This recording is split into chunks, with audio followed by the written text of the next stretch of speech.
Jurassic World Fallen Kingdom is the fifth installment of the Jurassic Park movie franchise.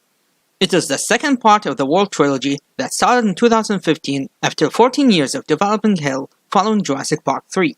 The first Jurassic World movie was a huge commercial and financial success, being the first movie to gross over $500 million in its opening weekend, generating $1.6 billion in box office revenue.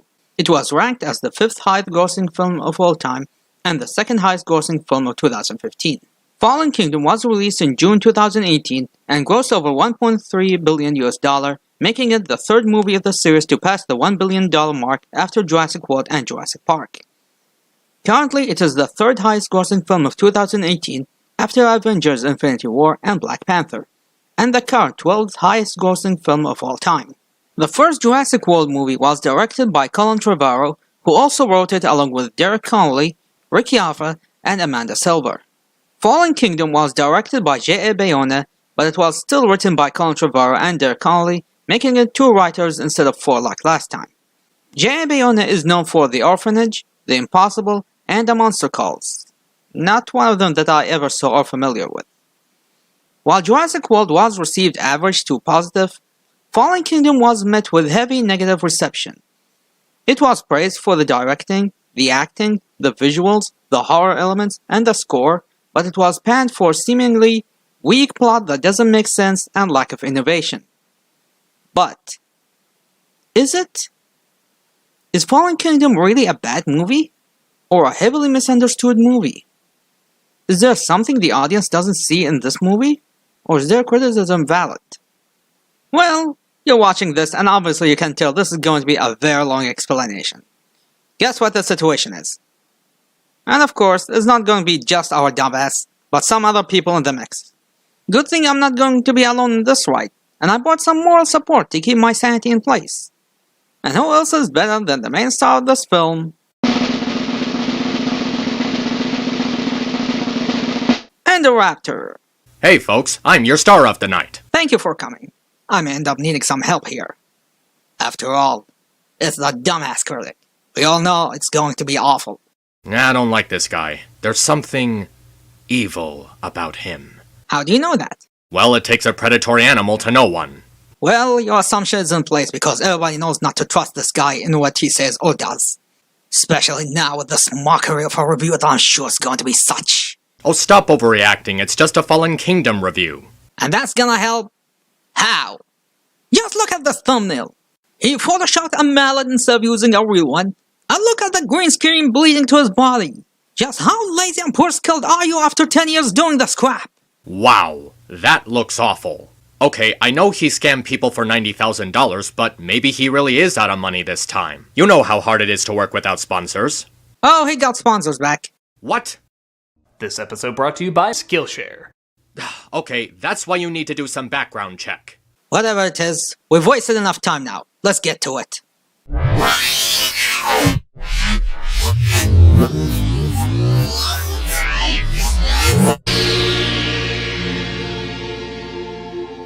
Hello, I'm the Nostalgia Critic. I remember it so you don't have to. Well, this is a good sign.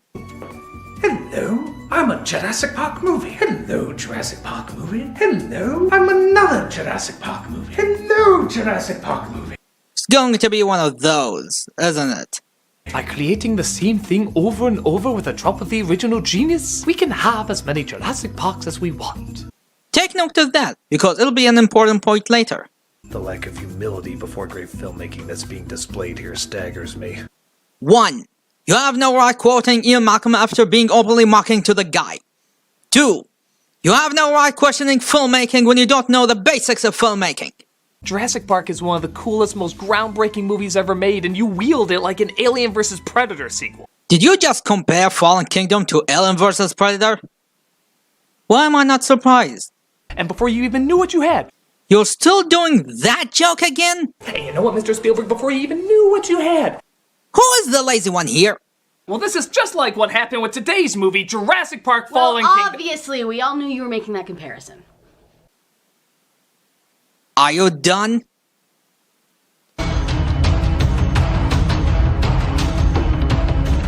It may have made a lot of money, but Jurassic World Fallen Kingdom has left a lot of viewers asking, what the heaping pile of dinosaur shit were they thinking? I know what they were thinking. Obviously.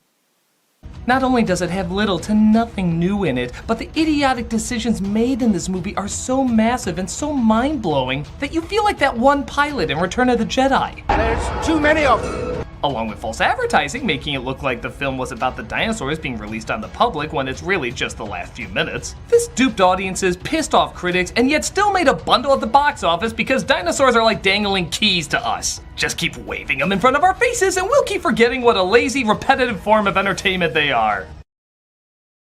Nothing. I got nothing. Well, I got something. It's just like your show! The film opens up with an inspiring idea that no Jurassic Park film has ever tackled before. Nah, just kidding. It opens with dinosaurs attacking people like always. Two things. One, good thing he's using clips here. Or maybe to show how lazy he is this time around. Two, how else do you want these movies to start? You can't have a reaction without an action first, right? How do you think movies start? By an action, followed by a reaction.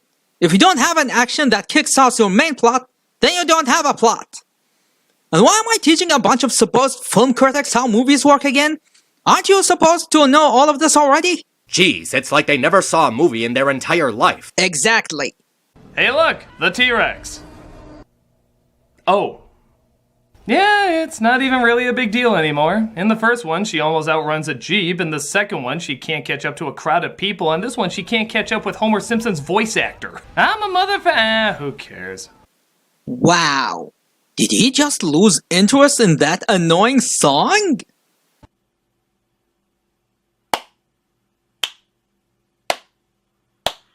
Oh, bravo! Bravo! Encore!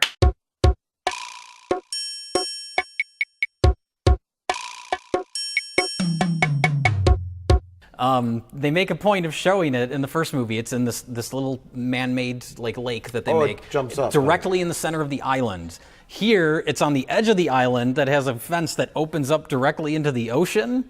But yeah, so right off the bat, they just completely changed the location of that pond for plot convenience. So anyway, they open up the sea gates and wait, what? So there's just a gate between the open ocean and the fish boy pen?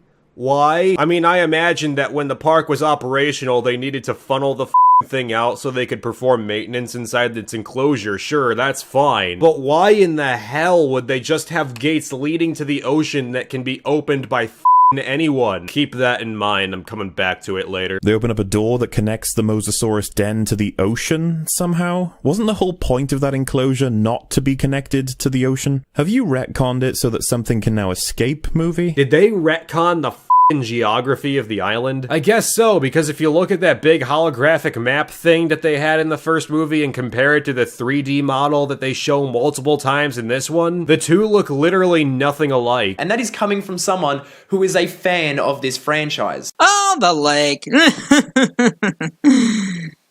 They didn't retcon its location.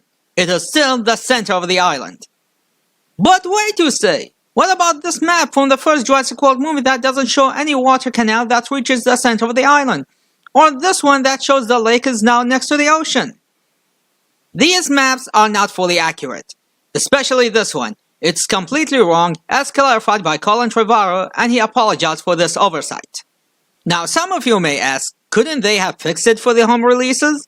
I don't know. Why don't we ask George Lucas how the fans reacted to all the fixes he made for Star Wars? I went to check every shot that showed the lake in the movie, but just like the ship in The Lost World, we didn't get a complete look of the area. Perhaps there was a water canal reaching the lake, but we didn't get to see it. If you go back and look up old maps of Isla Nublar, both official and fan-made from before Jurassic World, you can see a water canal did exist, and it reaches from the ocean all the way to the center of the island. The lake in Jurassic World is a man-made aquarium. It's not natural, and it houses a saltwater creature. That means it's needs a water source that comes from the ocean. Speaking of aquariums, that tank is not always clean, and these fences and glass panels that allows the visitors to watch the mosasaurs in live shows and other monitoring equipment might need some maintenance. How would they do that with the mosasaurs in place? Send scuba divers? She'll just eat them all. Send drones? She would eat them all as well. That's not cost effective. Drain the whole lake so the mosasaurus is left stranded and exposed under the sunlight? That would do more harm than good. No, what they do is move her to a secondary tank just like in real aquariums. And while she is isolated there, they are free to flush out the lake and work whatever they need to do, and then open the canal once again to fill it with the seawater and let the mosasaurs back again, just like in real aquariums. But since the mosasaurus is too large to lift via a crane or a stretcher, that means they need to find some way to move her, so what do? Make a gate connecting between the two tanks. Now, what about the end of the canal that reaches the ocean? Did they leave it exposed? Well, considering the sub needed to reach the lake from the ocean, then I believe they opened a hole big enough to fit in the sub, and the mosasaurs used that hole to smash through whatever it was keeping that exit closed. Reminder, the crew thought the mosasaurus was dead, so they didn't take her escape to the ocean in consideration when they did the operation.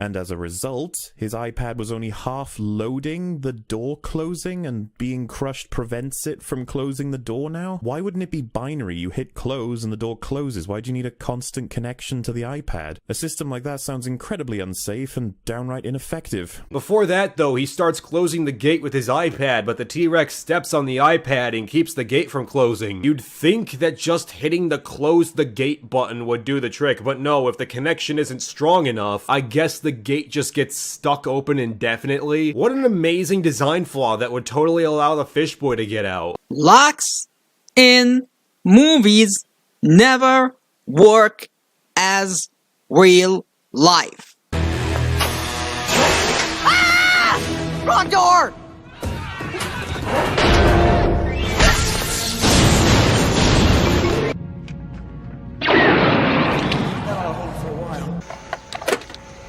Hey! Works for me.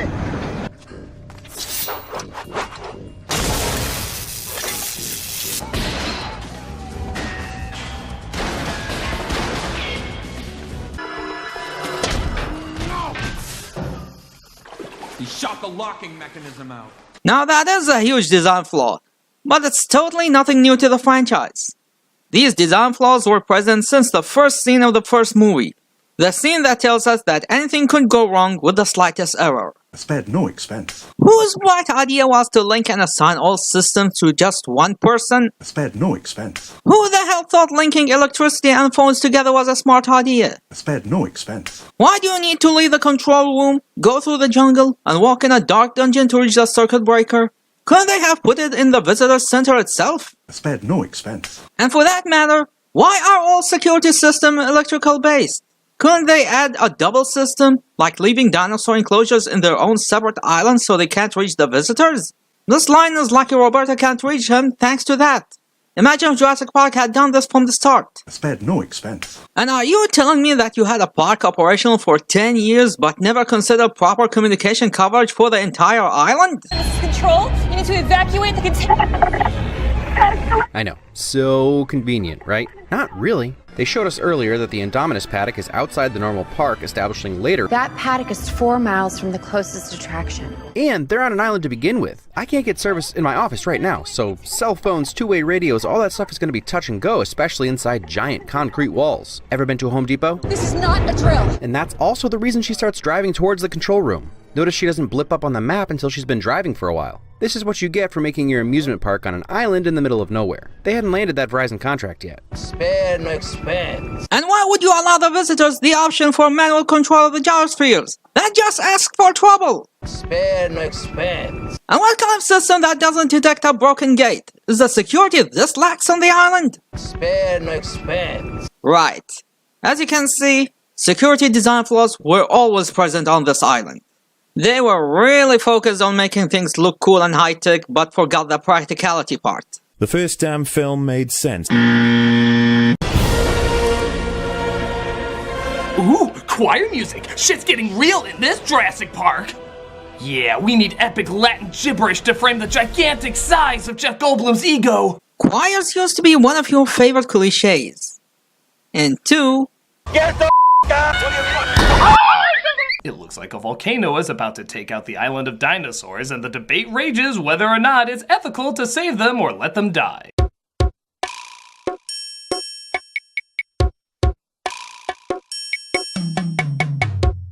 Why did they build the world's most expensive theme park next to a volcano? And why did they build the theme park on an active volcano? How did they not know that was there? Like, Jesus Christ, how do you people not realize the mistakes you're making? And Universal was like, okay, we need to get the dinosaurs off the island. So have it blow up. It feels very studio mandated, not very genuine. While there's a lot of stuff like that volcano that just doesn't feel like it was thought out at all. And it's just so bizarre that they built the park next to this volcano. I suppose it was dormant at the time, so that makes sense. Or, you know, it's just part of the Earth's natural processes, and the people who made the park idiotically placed it on an island with a volcano that's so volatile it will literally obliterate the entire island. Yes, we've had enough of your fancy analysis. We just want to know, why did they build the world's most expensive theme park next to a volcano? And that is coming from someone who is a fan of this franchise. Oh, the volcano. The volcano is nothing new. It was around since the novel's conception. It was so around that it was referenced endlessly in other Jurassic Park media, either as a background object or a location to go to. What is SIBO? That mountain there. It is like a house, my father said. My people believe that the animals of the world built it. It was around since forever, but since it wasn't important to the main plot, nobody needed to bring it up. Chekhov's gun, anyone? They talk about how it was a volcanic island, and so we zeroed in on this as being an opportunity.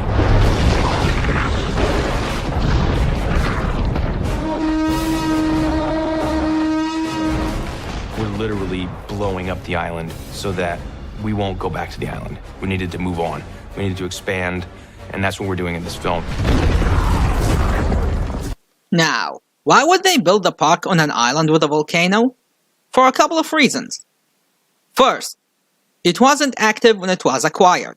Not even Hammond is that stupid to build something with an active volcano around. Second, it was a good source for geothermal energy, a fact stated in universe a couple of times both in Nublar and Sorna. There's a communications center here at the old operations building. Hammond ran everything on geothermal power. It was never meant to need replenishing. Third, it was cheap. Yeah, to no one's surprise, there's not much demand for an island with a volcano, dormant or active. And since Hammond was established as a delusional idiot with poor judgment skills who overlooked the safety protocols to get something as cheap and quick as possible, he chose to pick the cheap option over the safe option. Remember Peter Ludlow? He thought having the park on that island was a bad idea. What if he thought so not because it was far away from the mainland, but maybe because he was aware about the volcano and knew it was a time bomb ready to go off anytime soon?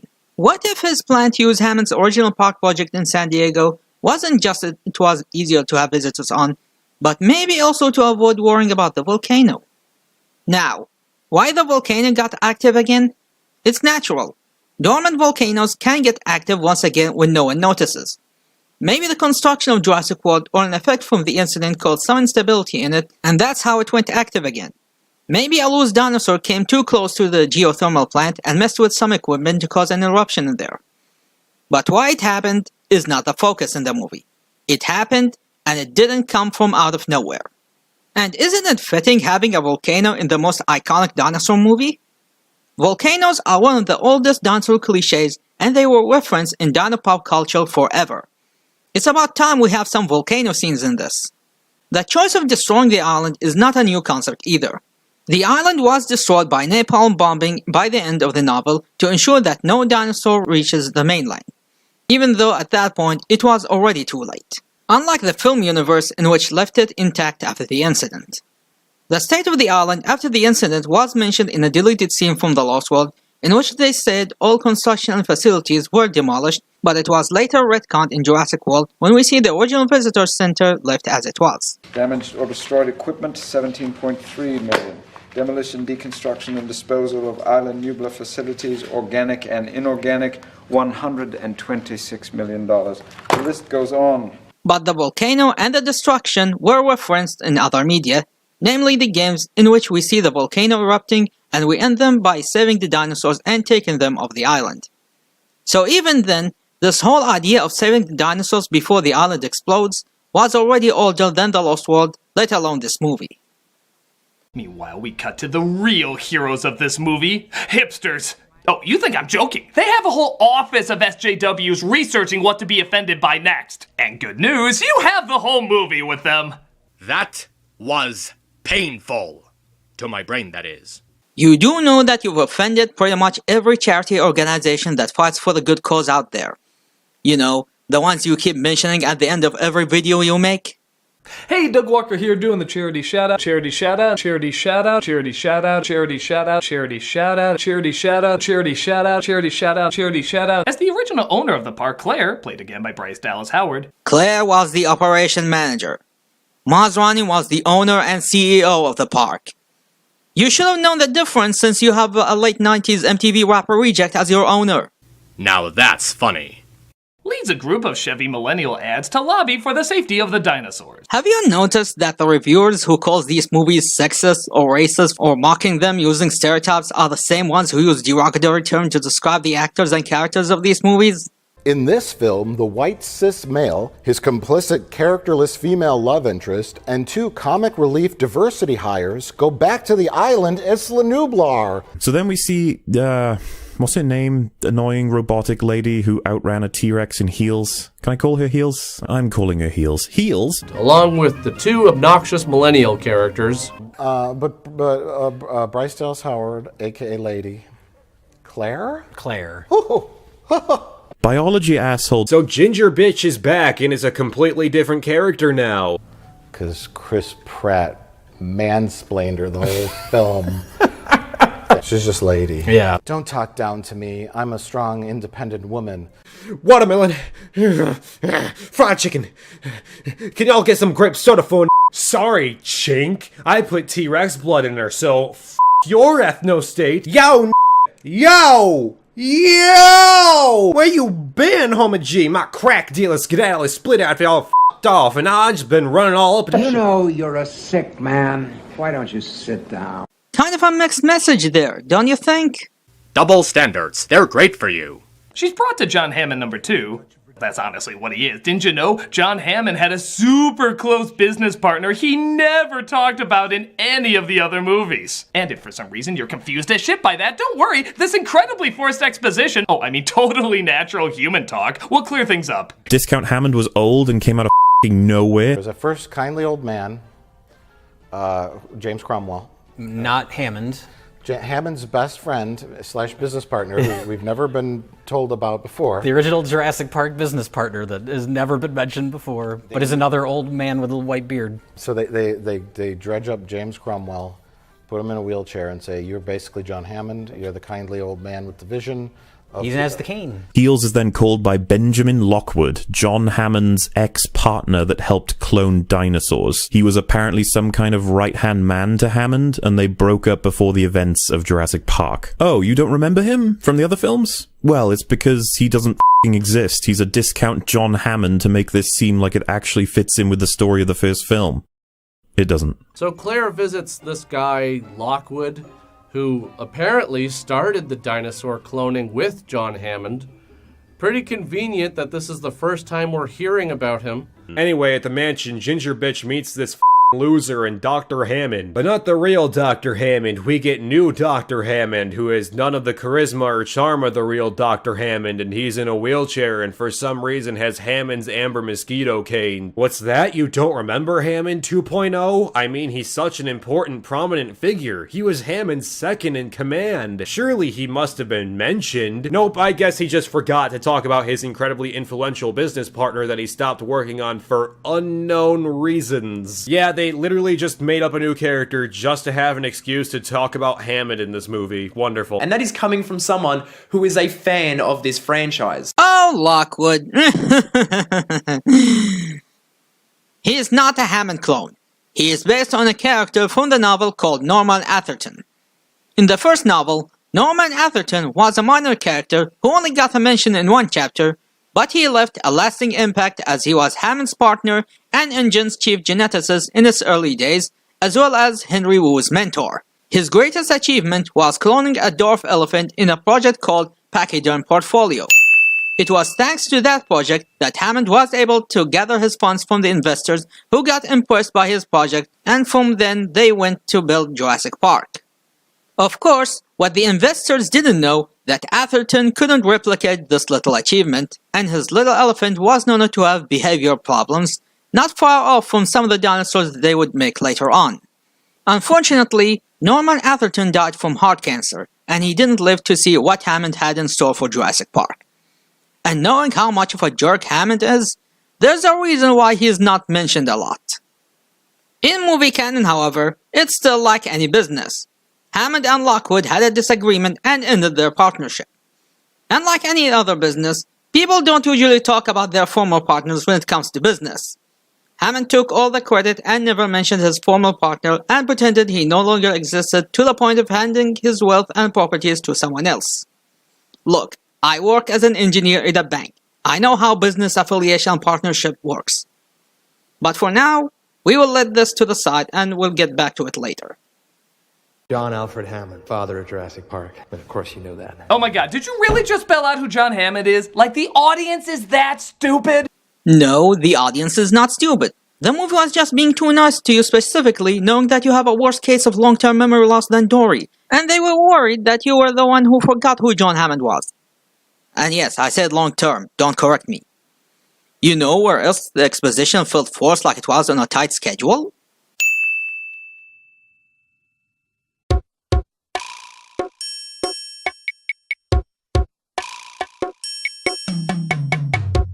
It then turns out that there's some young dude who works for Discount Hammond. He is the one who will organize everything for him these days, and if you saw the trailer, we already know he's evil. Hey, I don't know about you, but I think the guy with the beard is the villain. How do you know that? I've read your Greek mythologies. That guy loves to mate with everything, and I do mean everything. If that doesn't say evil, then he's the biggest alpha bitch in known history. Hammond's partner is Ben Lockwood, played by James Cromwell. By God, Babe Pig in the City wasn't kind to him. John said it best. These creatures don't need our protection. They need our absence. That's why we're flying in to Anal Fist Nature once more. Yep, he wants to save them and bring them to a new island to live in peace. Because all the other times we ever interfere with these bitches, it always turned out great.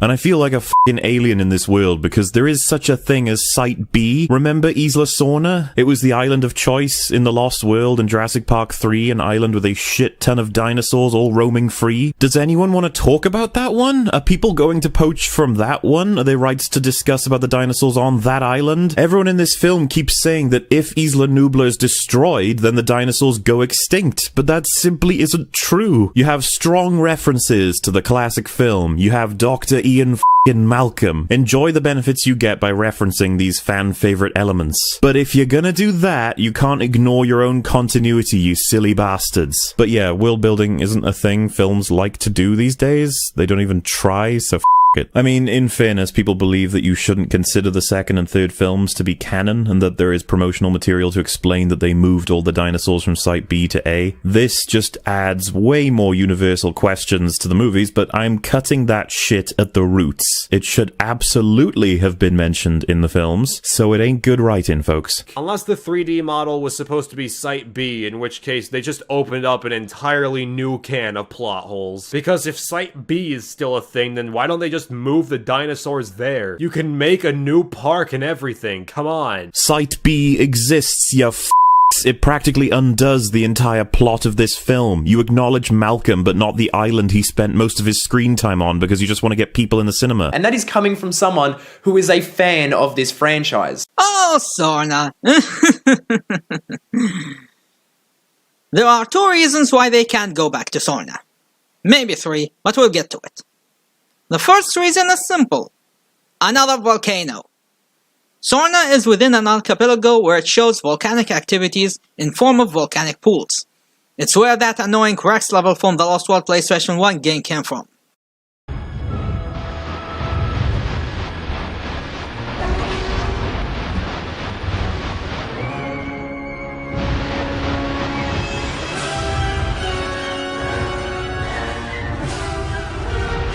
And as confirmed in the movie, they also have a geothermal plant just like in Nublar, confirming that there are volcanic activities on Sorna, which means it's only a matter of time until the island gets a volcanic eruption of its own, thus repeating the same course of events as Nublar.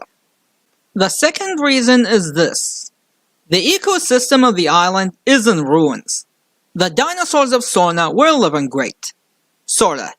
But the introduction of Masrani's illegal dinosaurs threw a wrench in the plan. In addition to 2 more herbivore species, as well as another carnivore, you also have the Spinosaurus who caused most of the damage. We all know the Spinosaurus was a secret hybrid and highly aggressive and displayed abnormal predatory behavior even for a carnivore. And as we saw from Indominus and the damage she caused in one day, you could imagine what the Spinosaurus could have done in years, just killing everything it sees, plant eater or meat eater, causing a huge drop of population, dead bodies everywhere that are more to handle to the carnivores, spreading diseases all around the island. All of this led to Masrani shipping all the remaining dinosaurs to Nublar, leaving the island abandoned. What happened to the Rex family or the raptors? We don't know. They might have been left to die starving with no prey to hunt, or they were killed by the Spinosaurs off-screen, or died of diseases. Which brings to a possible third reason. The dinosaurs of Sorna were dying.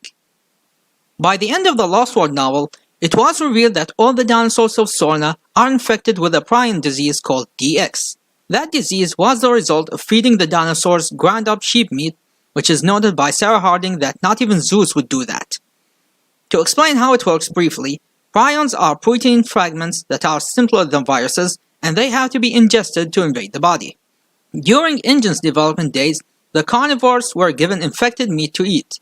They would then spread the illness when combies, who were bred to scavenge dinosaur dung, became carriers of this disease, and they spread it even further when they bite or scavenge other creatures, infecting them in the process.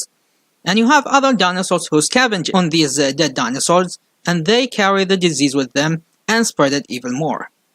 And as dinosaur population increases with more carnivores outnumbering the herbivores, all of them got infected. And it would be just a matter of time before every dinosaur on the island dies, ensuring a new mass extinction on the way. In the movie canon, the dinosaurs were infected with the DX disease, but according to the Dinosaur Protection Group, they were still suffering from multitudes of illnesses. Common cold virus, bumblefoot, rat tooth, bracken fern poisoning, hookworms, ticks, and rabies. And unlike wild animals, or the dinosaurs born in Sorna's nature, the dinosaurs of Nublar are basically zoo animals. And just like zoo animals, they don't get much chance when released to the wild unless they were raised to be like wild animals. The dinosaurs get too dependent on humans for food, protection, or healthcare. Especially the herbivores who lived an isolated life without knowing what a carnivore looks like or how to defend themselves, as seen with the many casualties of the Indominus Rex. During Jurassic World days, if a dinosaur is ill, the medical team would rush to cure it. But if they're in the wild and got infected, no human would be able to help them, and that only leads to spreading the illness among other dinosaurs. And assuming the DX disease exists in the movie canon, you still have the biggest threat they have. The compies. They are too small to notice and too widespread across the island, so there's a big chance Masrani's company couldn't get all of them off the island. Maybe by the time all the dinosaurs were off Sorna, the compies' population grew vastly and thrived living on all dead dinosaurs left behind. So even if all the dinosaurs were saved and returned to Sorna, the compies will just spread the disease everywhere, and you know how this will go. There's also the chance that they couldn't use the island since it was restricted, and Lockwood couldn't get access to use it by the government. In the end, Sorna was really out of question. Boy, is it amazing a simple fact check can do, right? It's like why they didn't use the eagles in Lord of the Rings from the beginning, or why Thanos didn't double the resources instead of wasting half the universe. The answers are there, you just need to put little thinking into them or look it up yourself. They didn't use the eagles because Sauron can easily see them flying from miles away and he would just send his flying minions to them and take the ring from them. And if Thanos doubled the resources, then he has solved nothing, since by doing that he created more overpopulation and more pollution than ever and made things worse for the universe. Research! It's great for you! Of course, there's only one person who can connect with Blue, and that's her trainer Owen, played again by Chris Pratt. I was Groot. Personally, I'd go for a Lego movie reference, seeing that he's building something. So he surprises her on the plane heading towards the island. Franklin, Wiener. I didn't think you were gonna ever show up.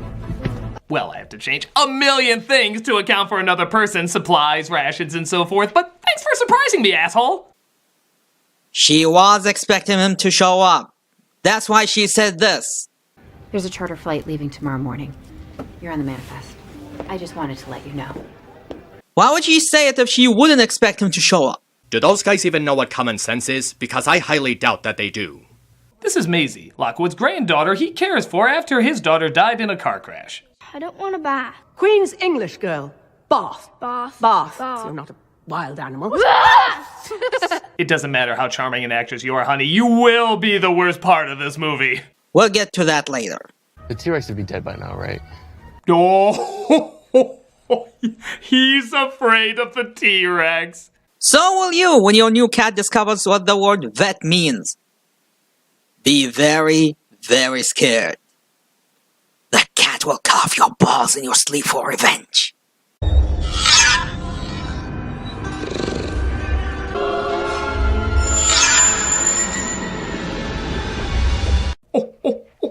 Oh, how frightfully witty.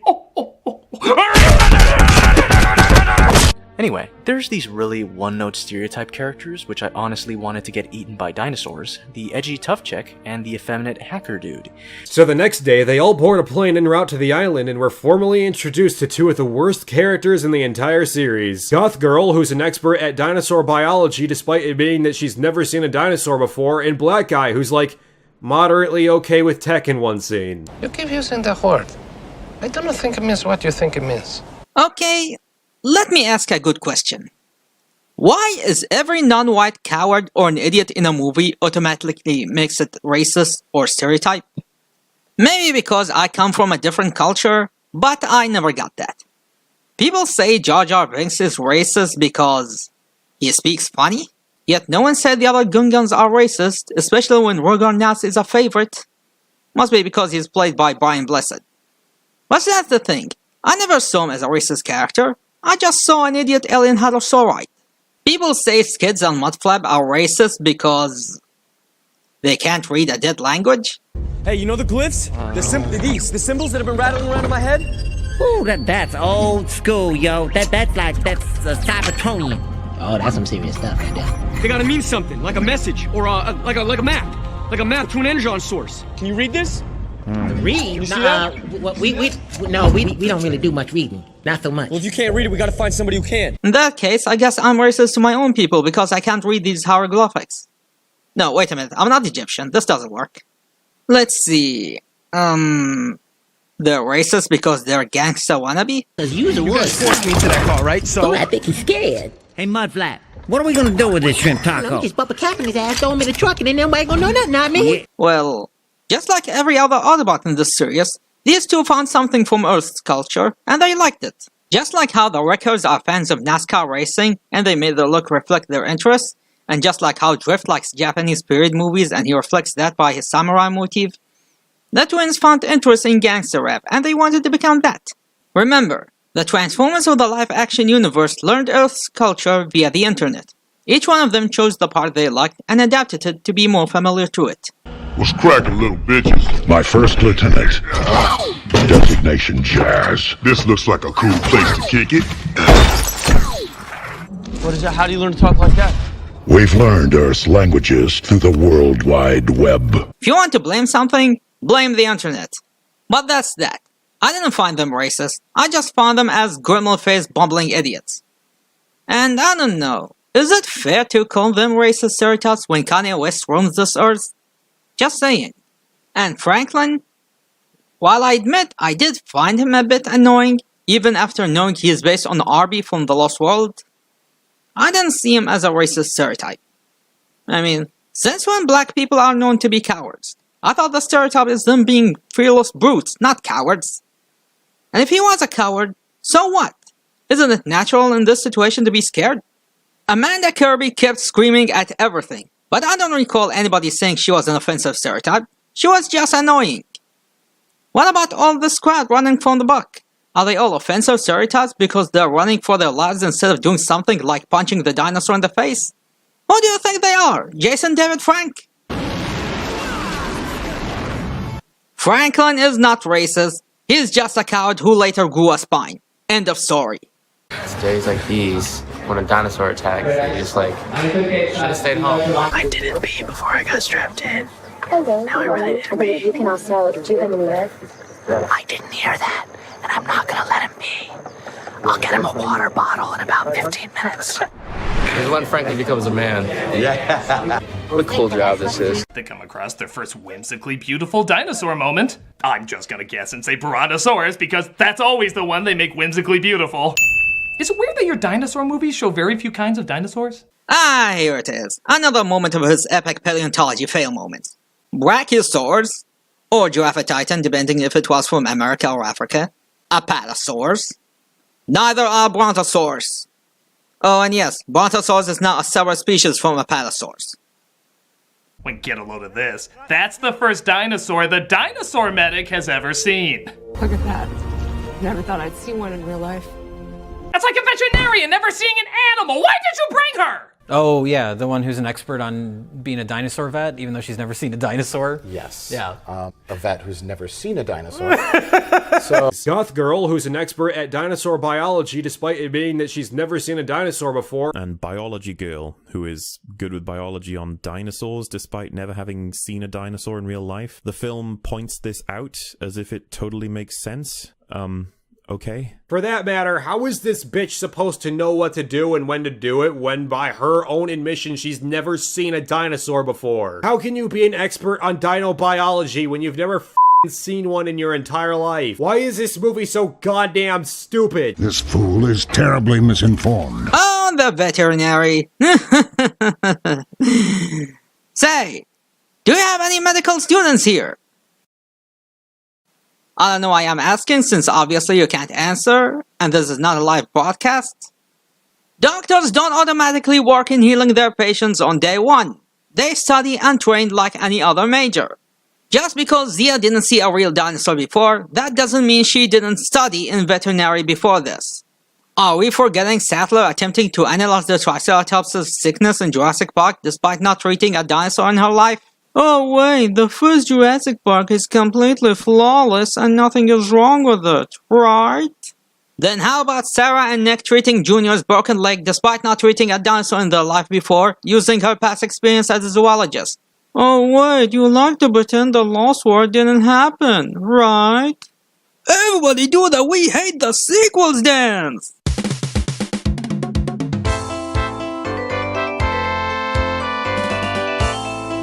And plus, it's not like what Zia needed to do was that complicated to begin with.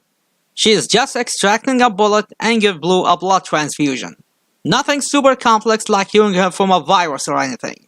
It's so simple, even Mr. Bean can do it with his eyes closed. God. As they locate Blue, but open fire too early.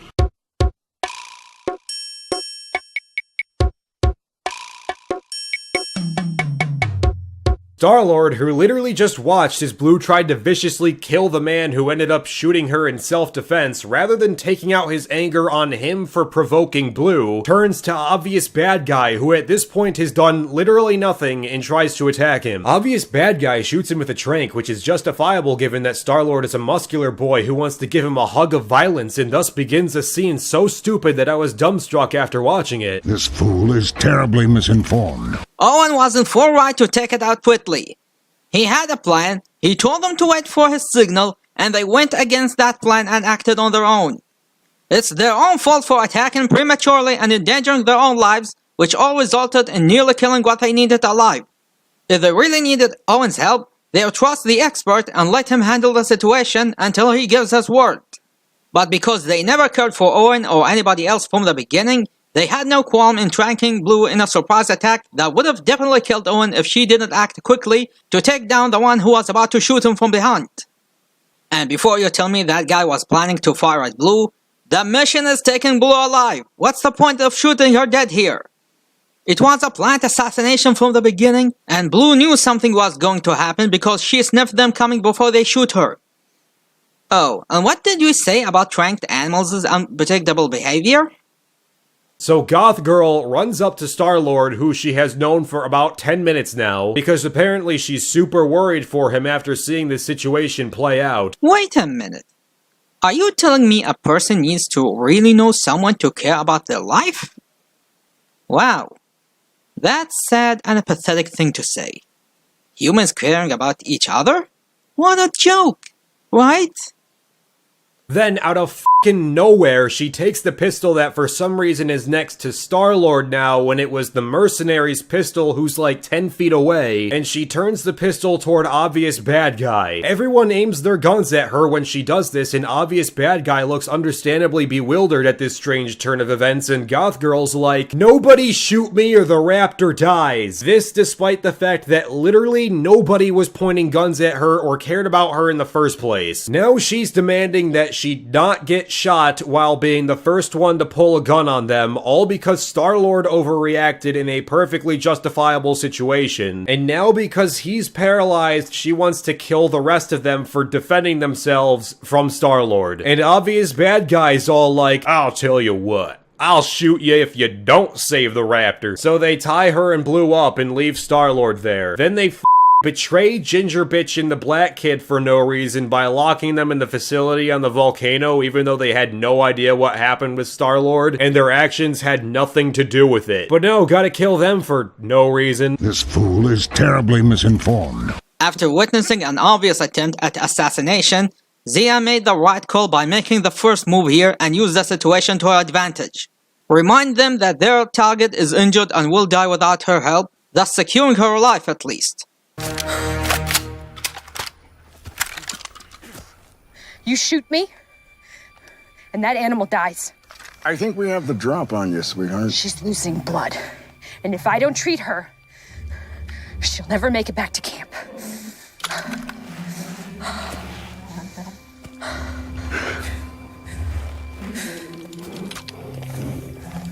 But at the same time, she wasn't at full advantage as she is still surrounded, and even after making her demand, they still threatened to kill her if she failed. How about this? That animal dies, I shoot you. You're gonna take care of her. If they took Owen with them, then he will spill the beans later when he wakes up and tells everybody about the betrayal. Their plan was also to lock Claire and Franklin in. They left them both inside the control room and they locked it without telling them to leave. If all of this wasn't an obvious indication that they planned to kill them all from the beginning after getting what they came for, then I don't know what it is. You do know the concept of a twist, right? Or do I need to explain how betrayal works? Or did you need the villains to say, "We will betray them" before all of this to happen for you to understand? Or just because you think you are movie critics that instantly makes you able to understand everything? Don't want to spoil it to you guys, but the more you'll see of this review, the more evident that it's not the case. You know, Zia doesn't get much credit. She's one of the most competent female side characters in the series, and no one takes notice of that. Saddler failed to determine the sickness of the Triceratops, unless you count the deleted scene in which you want to ignore since it's a deleted scene, and she was a screamer. Lex's idiocy nearly killed her and her brother, and she was a screamer. Sarah Harding idiotically ignored all common sense with animal contact and helped Nick in his eco-terrorism. Kelly did nothing of use until she used her checkout skill. Amanda Kirby was an idiot who left the Pteranodon's cage unlocked, thus enabling them to escape to Canada and landed a job for Hoskins. And she was a screamer.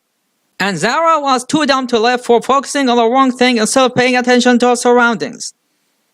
Zia, on the other hand, not only she remained calm when the odds were against her, but she used her brain to make the first move and she took her studies seriously that she knew how to save Blue's life. Maybe if you people stop being condescending to her, then maybe she will show more gratitude. You son of a bitch!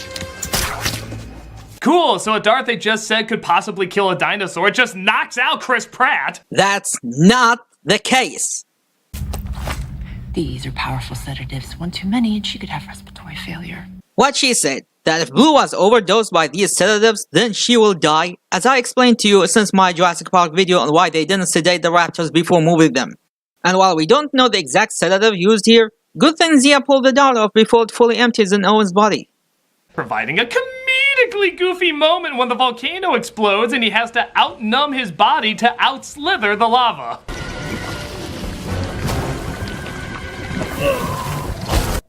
While Chris Pratt pretending to be Mr. Bean playing the ground is literally lava is supposed to be funny, I believe being that close to actual lava would probably leave you looking like this throughout the rest of the movie. Sure. Because I see those lava collectors standing fine next to active lava and none of them is burning, even with them wearing casual clothes. Also, Chris Pratt and the others did their scenes with open fire next to them. I'll do that, jerkass. So I'll do the thing where my foot gets touched by lava, and that's what motivates me to get the roll going. Yeah, that's great. And then maybe even a second time into the log, and it's like, oh, go, like, and I mean, it's like, you got 10 seconds till you burn to death.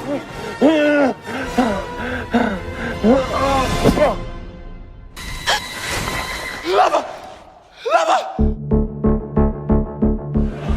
We are shooting sequence where a baryonyx is chasing us. He has us in his sights, and there's lava everywhere. Lava is basically a zeolite granules, which are an absorbent granule. It's the same as cat litter. It falls into the grate, so there's water in these tanks underneath, and that extinguishes it as soon as it hits the water. Things are heating up. It's getting a whole lot hotter. And action!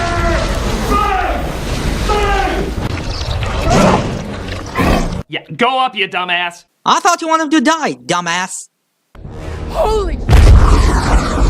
Ah, yes, this movie can kill tons of people, but it can't say the S word. The cementing of the PG-13 genius continues. My god, are you still doing this swear words and ratings joke? Get in! No, I have to stand still, slowly back away, and then just stare blankly at it rather than take a millisecond to step inside. They can't track you if you act really stupid. Can you even fit inside a two-person ball? I don't think it would be comfortable anyway. But the T-Rex makes her big entrance, which we already saw, so it's not a big deal, but man, they try to make it one. I gotta say, it really takes an effort not using that song twice in the same review. You know she really is a drama queen? She's like the ultimate photo bomber. I can totally see a post on her Instagram being like, oh my god, guys, I just happened to be roaring for no reason when a volcano totally erupted. What are the chances, right? Like and follow or I'll eat you. Bye! To be fair, how would you react if you are an old woman with a foot in a grave who ruled over a kingdom all your life and see it just goes with the wind?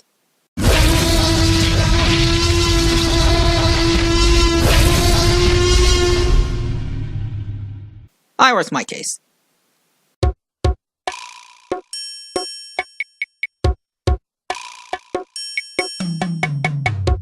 Star-Lord gets engulfed by volcanic smoke. I don't science, so if he should be dead here, then, I mean, cool, but, you know, I don't know. It looks cool. That's obviously what they were going for. Oh, the ash cloud. Okay, this one, I admit, I don't have a solid answer for it. Now yes, we all know volcanic ash clouds are dangerous, and it doesn't take a brainiac to tell you don't breathe that thing since it includes carbon dioxide, sulfur dioxide, hydrochloric acid, and hydrofluoric acid. But then, when I look at real-life footage, it didn't seem that dangerous as many would say. Especially this one, where the ash engulfs this truck with the windows open, but we don't hear any screams of pain, nor do we see the car burn.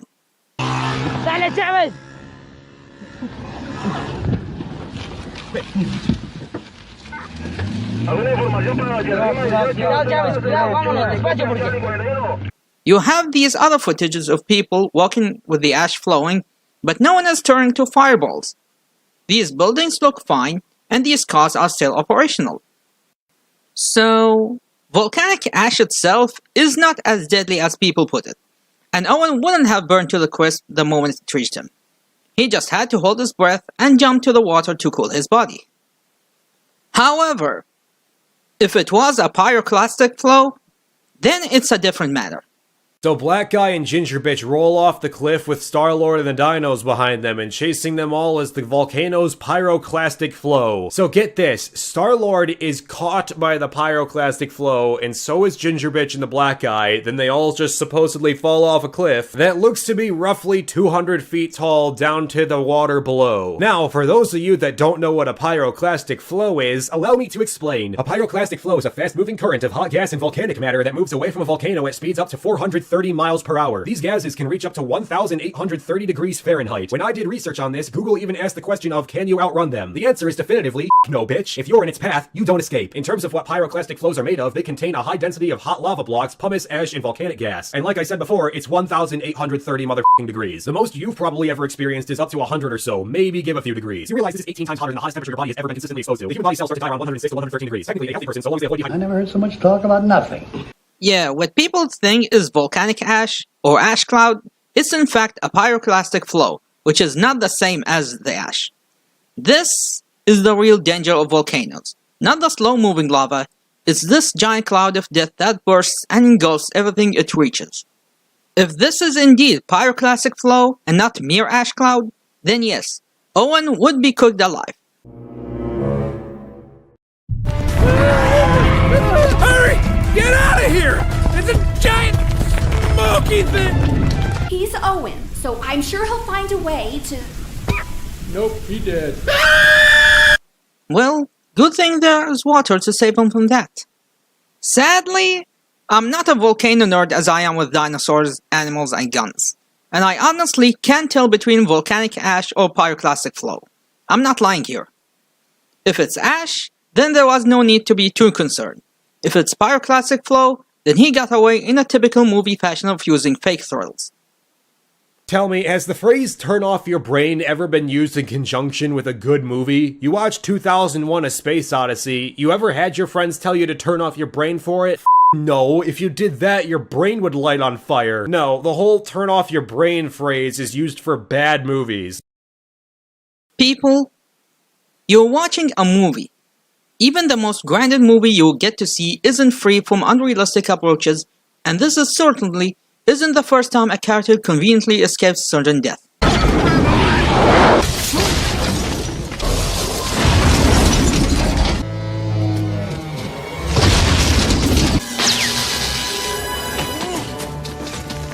No, Tim!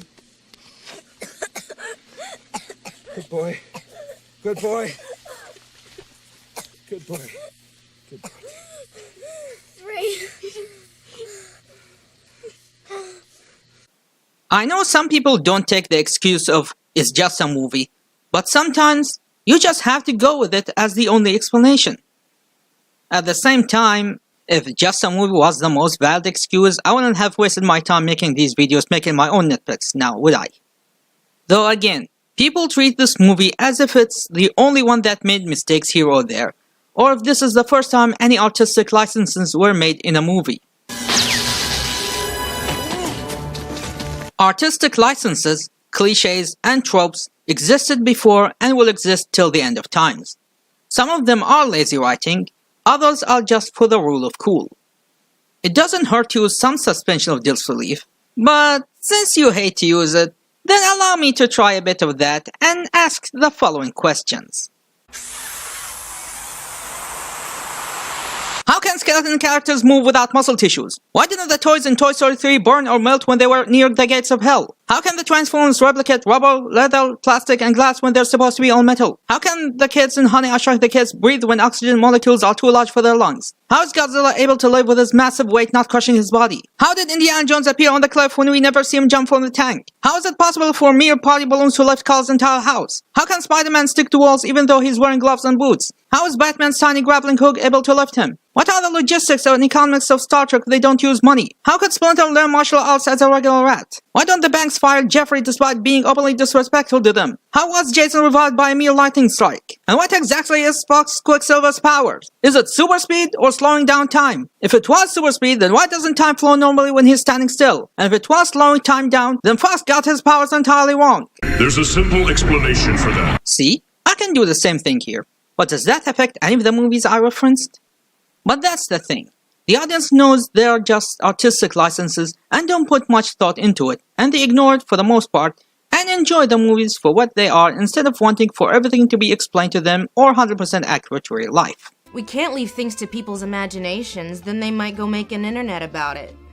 Here's a quote from one of the most influential authors of all times, J.R.R. Tolkien. What really happens is that the story maker proves a successful sub-creator. He makes a secondary world which your mind can enter. Inside it, what he relates is true. It accords with the laws of that world. You therefore believe it, while you are, as it were, inside. The moment disbelief arises, the spell is broken. The magic, or rather art, has failed. You are then out in the primary world again, looking at the little abortive secondary world from outside. J.R.R. Tolkien on fairy stories.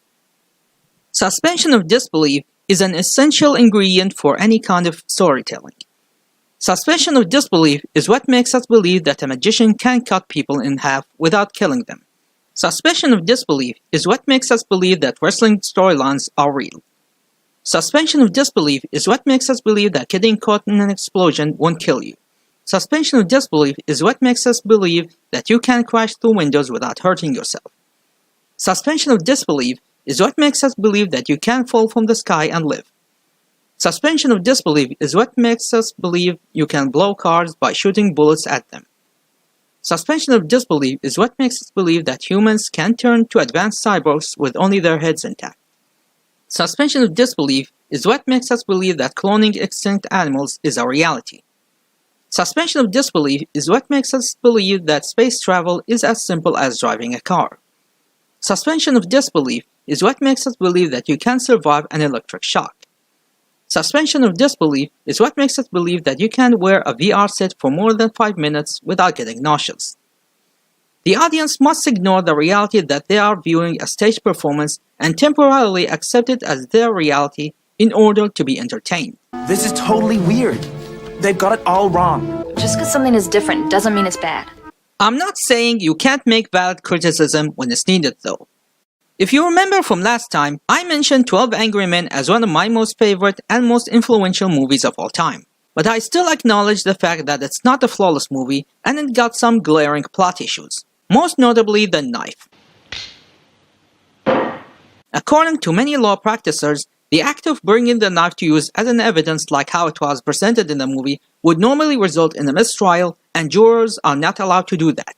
But just because it used that single moment of artistic licenses, does that instantly make the entire movie invalid and ignore everything else that made it so excellent? I'll leave that for you to decide. And for a shameless plug moment, if you are interested in knowing how realistic court scenes in movies and TV shows are, why don't you go and watch Real Lawyers React by Legal Eagle, where you have a real lawyer reacts and deconstructs some of the more iconic court scenes and determines if they would work in real life or not. Oh my god. You can't have law students at a witness interview. It breaks the attorney-client privilege. That's just screaming malpractice. This goes back to my idea of reviewers being just too negative in their criticism. You start to wonder if they had ever enjoyed a movie without questioning anything. Let's review. Callow. Callow's a label. Just, lackluster. That's just the labels. Marginal, are you kidding me? It sounds like you need penicillin to clear that up. That's a label too. These are just all labels. You just label everything. That's so lazy. You're a lazy. You're a lazy. You know what this is? Do you even know what that is? You don't. You know why? Because you can't see this thing if you don't know how to label it. You mistake all those little noises in your head for true knowledge. Are you finished? No, I'm not finished. There's nothing in here about technique. There's nothing in here about structure. Nothing in here about intention. It's just a bunch of crappy opinions backed up by even crappier comparisons. You write a couple of paragraphs. And you know what? None of this costs you anything. You risk nothing. Nothing. Or, if they are so smart and know everything, why don't they try to make a movie of their own and see how perfect they can get? Here, you take it. You take on the responsibility. I'll keep my mouth shut, that's all. What are you getting so hot about? Calm down, will you? No, don't tell me to calm down. Here, you want to take the chair? Just take the chair, that's all. You ever See, see keep such it a running. thing? Listen, you think it's funny or Hey, something? forget it, fella. The whole thing's unimportant. Come on. Unimportant? Well, here, you try. No, Go ahead, nobody it's all wants right. to change. You're doing a beautiful job. Sit down. Yeah, you're doing great. There's a reason why I don't believe in a perfect movie. You can have a good movie. You can have an excellent movie. But a perfect movie? That doesn't exist. I have to tell you the honest truth as I see it. In this world, nothing perfect exists. It may be a cliche after all, but it's the way things are.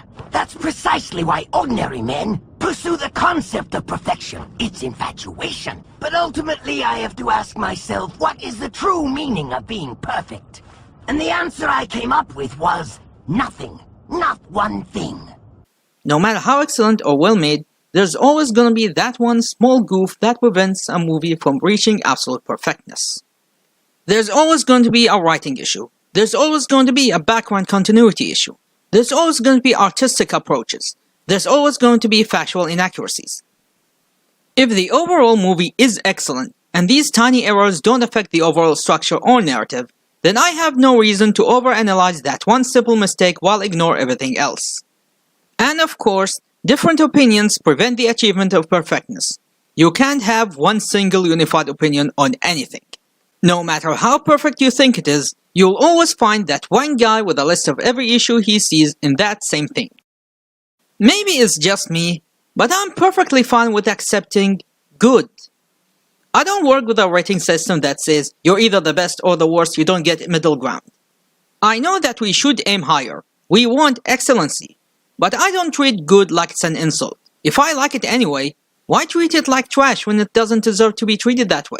Maybe I'm basing it on my personal life where I've never been excellent at anything and the best thing I could do was average, so that's why I'm the way I am today. But in the end, we are watching movies, an evolutionary step of theatrical stage plays. Over-dramatizing is a practice that has been used in stage plays since the invention of acting. For centuries, it was the norm to see our heroes on the stage, in epics dealing with improbable situations and face them by overacting or exaggerated body language, to thrill the audience and to give them the sense of facing a bigger-than-life world, even if it was made from backdrop paintings and flimsy masks. And if you go back and look at cinema's earlier days and how it evolved over the years, they all carry the same tradition of over-dramatizing the situations to excite their audience. From your epic speeches. This tube is the gospel, the ultimate revelation. This tube can make or break presidents, popes, prime ministers. This tube is the most awesome goddamn force in the whole godless world. And woe is us if it ever falls into the hands of the wrong people. And that's why woe is us that Edward George Ruddy died. To the knight fighting the dragon.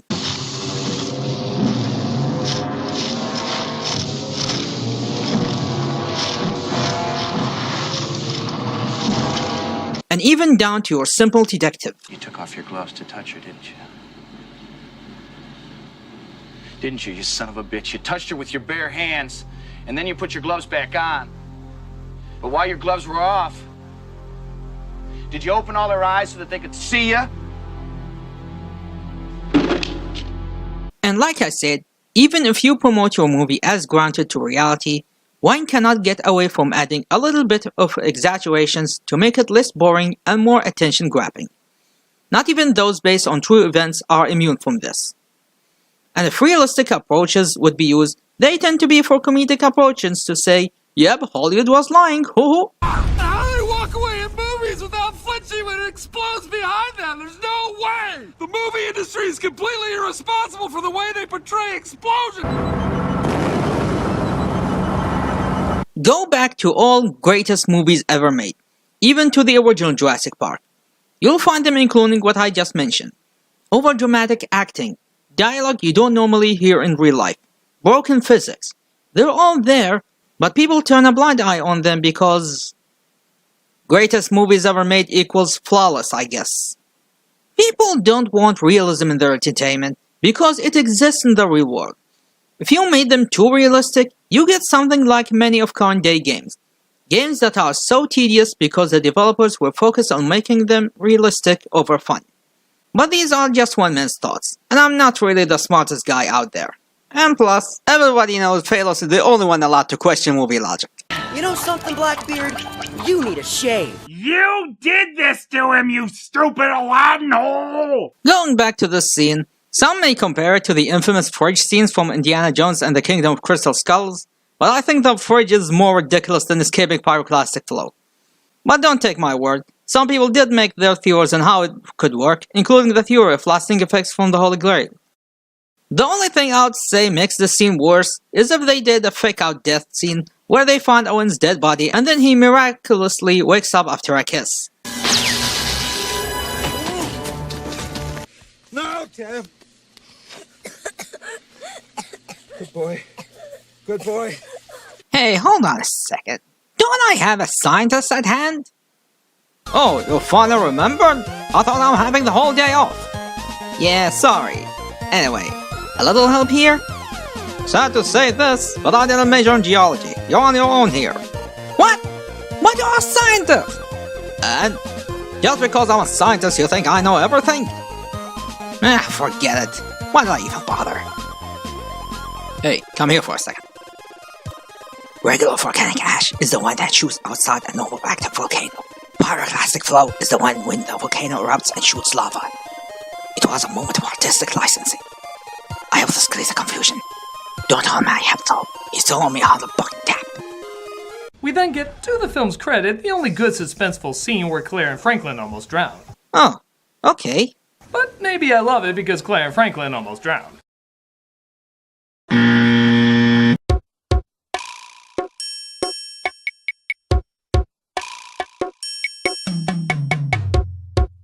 And for added protection, each vehicle is surrounded by aluminum oxynitride glass. So tough, it can stop a .50 caliber bullet. So tough, it can stop a .50 caliber bullet. So tough, it can stop a .50 caliber bullet. Oh, the gyrosphere. Okay, I have to admit, I made a mistake when I first made this research. Initially, I mixed it up between a 50 cal, aka 50 Magnum, and the 50 BMG, aka 50 Browning. And I was going to use this clip to confirm that Jimmy Fallon made his own mistake. Oh yeah, it went right through it.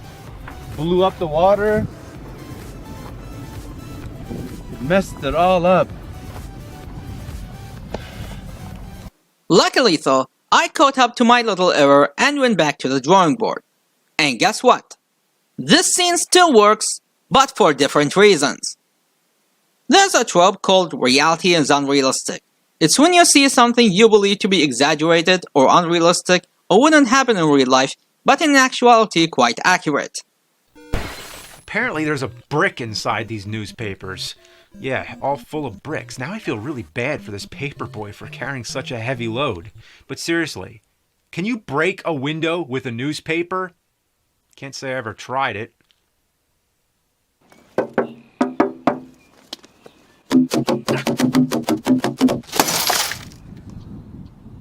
Okay, so it's possible. Allow me to deconstruct this scene for you. First, the bulletproof glass.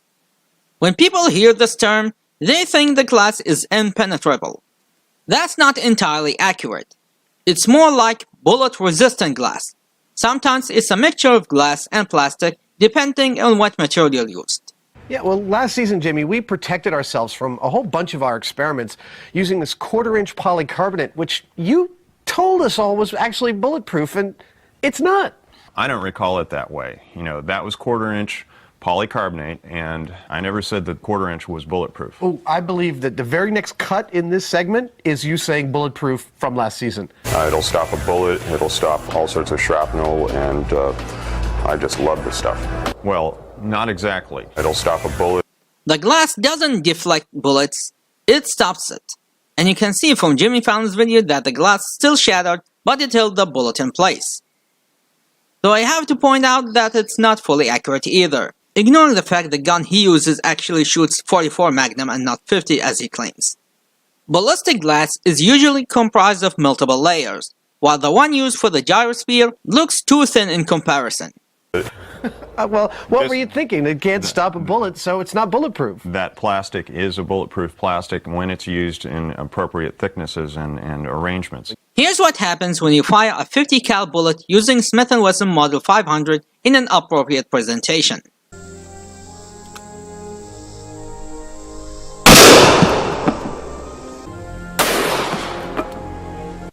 As you can see, not only it went through the first thick layer of glass, but it was stopped by the second thicker layer. That's an indication that the glass used for the gyrosphere was not as resistant as they advertised it to be. Like, it's the same thickness as the 1/4-inch plastic sheets used in Mythbusters, and as you can see here, it did not stop the 22 cal use here, which is even smaller than the 9mm bullet. Not even remotely bulletproof. The glass used for the gyrosphere is made of aluminium oxynitride, or ALON for short, nicknamed transparent aluminium after the material from Star Trek. In real life, it is composed of aluminium, oxygen, and nitrogen, and is designed to be lighter and stronger than regular ballistic glass for commercial use. According to actual tests, it takes 1.6-inch thick ALON sheet to stop a 50 BMG round. But once again, as seen in the movie, the sheet looks way too thin to be the standard protective thickness. Though again, you need to ensure that your visitors are really protected, so in typical infomercial style, the product's qualities are exaggerated. Now, can the 9mm bullet itself do the same? The answer is yes. Even a 9mm round can damage it. Like I said, this glass is not bulletproof, it's bullet resistant. That's how it works. And as you just saw from this demonstration, that's the damage made with this distance on a thicker layer than the gyrosphere's body. Owen fired his gun point blank on a thinner layer of glass, so it would make sense to be able to penetrate it.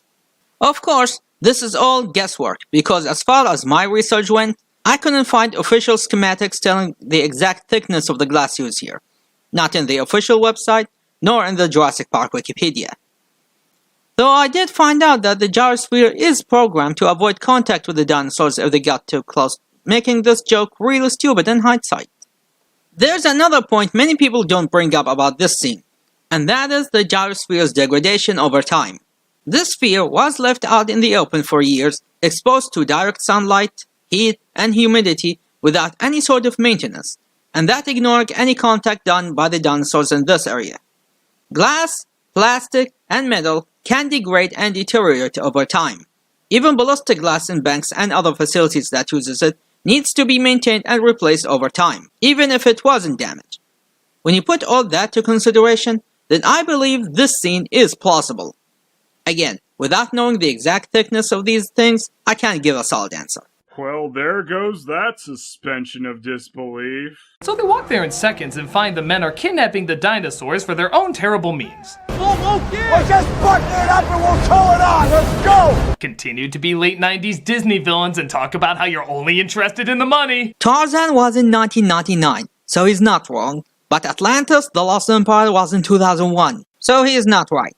I want that money in the bank by the time I get back. I want that bonus. We got the blue one. I want my bonus! Ugh. This is what I hate about the lower classes. They just don't understand why we love money and why it's good.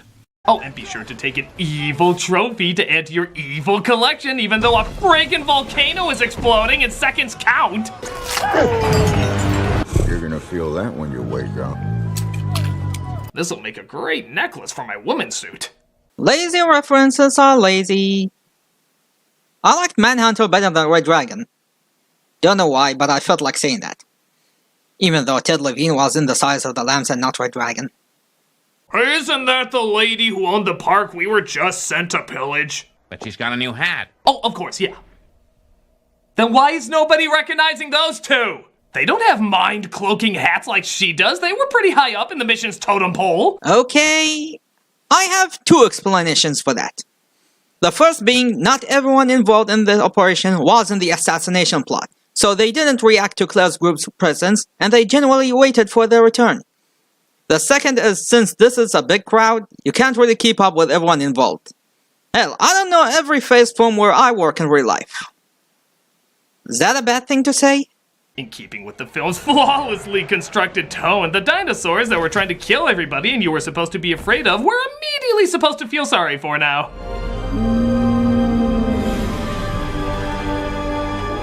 Wow, it's like that incredibly smooth transition they had in the first film. Can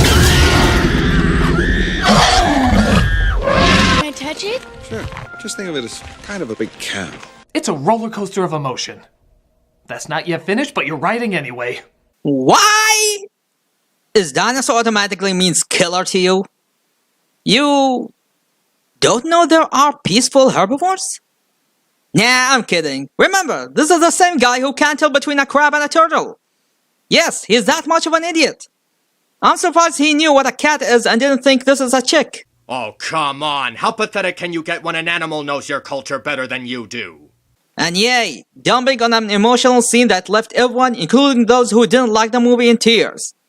Classy. Jurassic World Fallen Kingdom, man, it was so much fun. But I have to ask you, with the Brachiosaurus, why did you have to do that to my emotions? Why did you do that to me? Well, exactly because the same reason, for the same reason you're asking me that question, you know, for the impact that created on you. And I think somehow it's that moment reflects the ending of a dream. It's the ending of Isla Nublar, the park, you know. It had to be effective in order to pay tribute and justice to the idea we were trying to tell. It had to create that impact. Also hypocritical for reusing the same joke again from a previous review for a movie you criticize for not doing anything new. What have we become? After all, we're going after innocent creatures like this. Or this. Or even adorable this. Truly, we are the savage animals! Our heroes find Zia and try to help her fix up Blue, who is injured. She says Blue needs a blood transplant, and the only one that'll work is, of course, from the T-Rex. Okay, I don't know much about dinosaurs.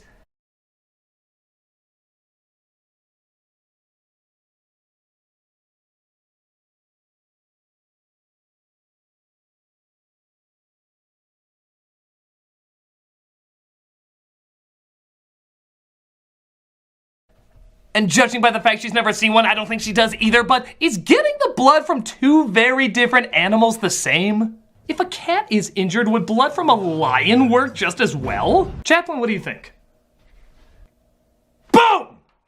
They give the T-Rex blood to Blue. Okay, I get that the T-Rex and the Velociraptor might be kind of related, and because they're all genetically modified from the same shit anyway, they probably have somewhat similar DNA. So maybe I'm wrong on this, but there's still two different species. Wouldn't Blue's immune system reject the T-Rex blood, like, immediately? What the f***? Anyway, they need to get a transfusion for Blue since she's bleeding out still, and then there's some dialogue that actually happens that this is dialogue from the film, okay? Biology Girl says you have to get a carnivore because only carnivore blood will work, and it has to be one with 2 or 3 fingers. Why? Is it because those requirements means that the subject has to be the T-Rex? If we ignore the fact that they clearly wrote this to involve the T-Rex in a fan-servicey way, how in the world does the T-Rex blood work on a Velociraptor exactly? Wouldn't the raptor's blood reject the shit out of that, since they're completely different species? Whoa, this whole film is so well written. This fool is terribly misinformed. Oh, the blood transfusion. Xenotransfusion. That's what they call this procedure. And yes, it's not unheard of. And yes, it has been tested on different species and it was effective on multiple occasions. However, it can only work once and it's too risky to do a second time. If it's to be done a second time, there would be huge complications like red blood cells breaking down or severe allergic reactions depending on the receiver's immune system. Once the foreign blood is transferred to the receiver body, it will produce antibodies to reject the new blood and will recognize it as foreign cells. The second time you attempt to do a xenotransfusion, there's a high chance it'll be fatal. In the end, this procedure should be a last resort if no alternatives were present, and it's to stabilize the animal when it's in shock status. Short version is, yes, it's possible, but not without risks if done wrong. In universe though, was using the Tyrannosaurus really the only option? Well, yes. As Zia stated, the Velociraptor and the Tyrannosaurus are the most compatible since they both belong to the Tyrannoraptora clade. The Allosaurus and the Baryonyx were out of the question because they belong to a different clade. But what about the Gallimimus or the Compsognathus? They're closer to the Velociraptor, so why didn't they go with them instead of taking a risk of getting Roberta's blood? Another simple answer. They couldn't use the Gallimimus because not only is it smaller and hid in a smaller cage that wouldn't allow Owen and Claire to hide while they take the blood, but also unlike Roberta, she was taken wide awake and not sedated. She'll make a lot of noise. They couldn't use the Compsognathus because they are too small to take the blood from them. They'll need to suck a whole pack dry to get the sufficient amount they need. Looking at these circumstances, going to Roberta is the best option. She's big, she's sedated, and she's kept in a place they can hide while they undergo the procedure. What? Told you these are simple answers. As you may have noticed, I'm a big fan of a lot of artwork. Not interested.